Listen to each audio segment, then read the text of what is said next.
இங்கே பார்த்தீங்கன்னா கிச்சனில் டைல்ஸ் இப்படி தான் ஒயிட் கலர் நல்லா சூப்பராக தான் போட்டிருக்காங்க. பட் நான் என்ன இன்றைக்கி பண்ணேன் பார்த்தீங்கன்னா, ஒரு 11 மணி வரைக்கும் பார்த்தீங்களா இந்த வேலையை தான் பார்த்துட்டு இருந்தேன். என்ன பண்ணியிருக்கேன்னா, இந்த மாதிரி வால் ஸ்டிக்கர் வாங்கிட்டு நானே ஒட்டிட்டேன். பட் என்ன தெரில, இந்த பக்கம் ஒட்டவே இல்லை. அது காரணம் என்னன்னு உங்களுக்கு தெரிஞ்சால், ஒருவேளை இங்கே டைல்ஸ் இல்லாதனால அது ஒட்டலையா என்ன எனக்கு ஒரு சந்தேகமாக இருக்குது. அந்த பேப்பர் மேலே அது ஒட்டலை, பட் மற்றபடி ஒட்டிடுச்சு. ஏன் இந்த மாதிரி நல்லா சூப்பராக வெள்ளையாக இருக்க டைல்ஸில் அது மாதிரி பிளாக்காக ஒட்டி வச்சுருக்கேன்னு நீங்கள் நினைக்கலாம்.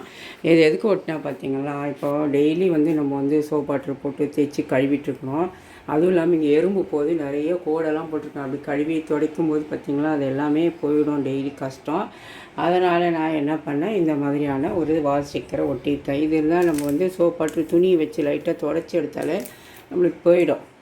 அப்புறமா ஒரு 6 மாதம் 7 மாதம் கழித்து கூட நம்ம பிரித்து போட்டுட்டு வேறு கூட நம்ம ஒட்டிக்கலாம். அதை விட முக்கியமாக காரணம் எதுக்குன்னா, இங்கே வெயில் மத்தியானம் சரியான வெயில், நிற்கவே முடியாது ரொம்ப. அதனால தான் வீடியோ கூட ஒரு மாதிரியாக தெரிஞ்சிருக்கும். இப்போ நைட்டு இது நான் எடுத்துருக்கிறேன். இந்த இது மட்டும் நைட்டு இப்போ எடுத்து இந்த சின்ன இதை நான் போடுறேன், இந்த கிளிப்பைங்க. இப்போ பார்த்தீங்கன்னா நல்லாவே தெரியும் உங்களுக்கு. அப்போ மத்தியானம் பார்க்குறப்போ பார்த்தீங்கன்னா நல்லாவே இருந்திருக்காது, அந்த அளவுக்கு ஓவர் சன்லைட்டு. இப்போ கொஞ்சம் உங்களுக்கு தெரிஞ்சிருக்குன்னா, இது வரைக்கும் இப்படி நான் ஒட்டி விட்டுட்டேன். ஓகேங்களா? அதுக்கப்புறம் தான் சமையலே நான் இன்றைக்கி பண்ணேன். ஹாய் ஃப்ரெண்ட்ஸ், எல்லோருக்கும் வணக்கம். Welcome back to mom 60. இப்போ மணி 12:35 ஆகுது. சமையலெல்லாம் முடிச்சுட்டு அவசரமாக கெஸ்ட்டு வேறு ஒருத்தர் வந்திருந்தாங்க, தெரிஞ்சவங்க. அவங்க கூட பேசியிருந்துட்டு சாதம் குக்கரில் வடிச்சிருக்கேன்.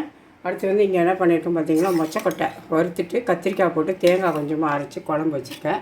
அடுத்து இங்கே பாவக்காய் வறுவல் பண்ணியிருக்கேன். என் பையனுக்கு ஒரு 3 தோசை டின்னர் பாக்ஸுக்கு வச்சாச்சு. இங்கே என்னோடய பொண்ணுக்கு ஒரு தோசை வச்சுட்டேன். இப்போ குழம்பு ஊற்றிக்கலாம் டின்னர் பாக்ஸுக்கு. அவ்வளோதான், தோசையும் குழம்பும் ஊற்றிட்டேன், மொச்சக்கொட்டை குழம்பு. இதுதான் இன்றைக்கி எங்கள் வீட்டில் லஞ்சு. உங்கள் வீட்டில் என்ன லஞ்சு அப்படிங்கிறத சொல்லுங்கள், கமெண்ட் பாக்ஸில் சொல்லுங்கள்.